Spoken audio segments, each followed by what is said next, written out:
Thank you very much, gentlemen. Great cast on the day. I am joined by the victorious Dominate, coming out so strong now, 12-5. You guys are tied for first place. What is the intensity that you guys have been bringing into these last few weeks? Has anything changed for the team, or are you just looking for that first place?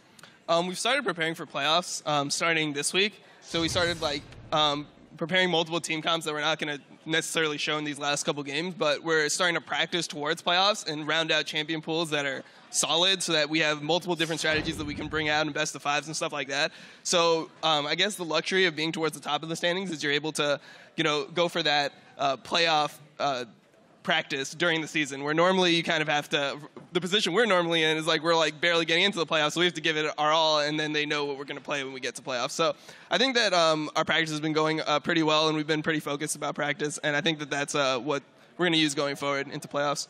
And how do you guys feel? How does Liquid feel they're going to fare in that best-of-5 matchup? We did see a few back and forth in this game today that you guys kind of struggled to keep continuing to get the lead. Mm-hmm. Yeah, I think this game was particularly slow for us.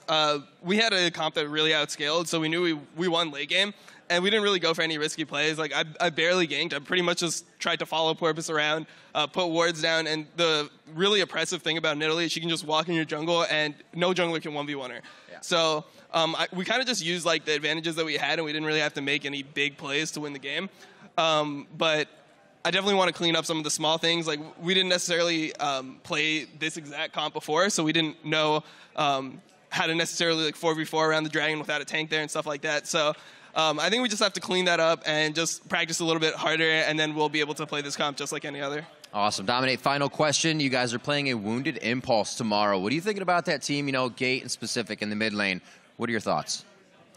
Gate's actually been impressing me a lot in solo queue recently, so I think that he'll probably show up pretty big. I always viewed him more as a LAN type player. When he gets on the stage, I feel like he plays well. On Final 5, he was the real carry point of that team. So I don't think it will be a huge downgrade. I don't think they're just dropping to somebody who can't stack up. I predict that he'll play well, and the team will kind of feel the same. So it's really going to be up to us to play a really solid game and play cleaner than we did today. All right, Dominate, thanks for the time. Congratulations on the win. Best of luck in your matchup tomorrow. Now we're going to throw it to the analyst desk to break that down.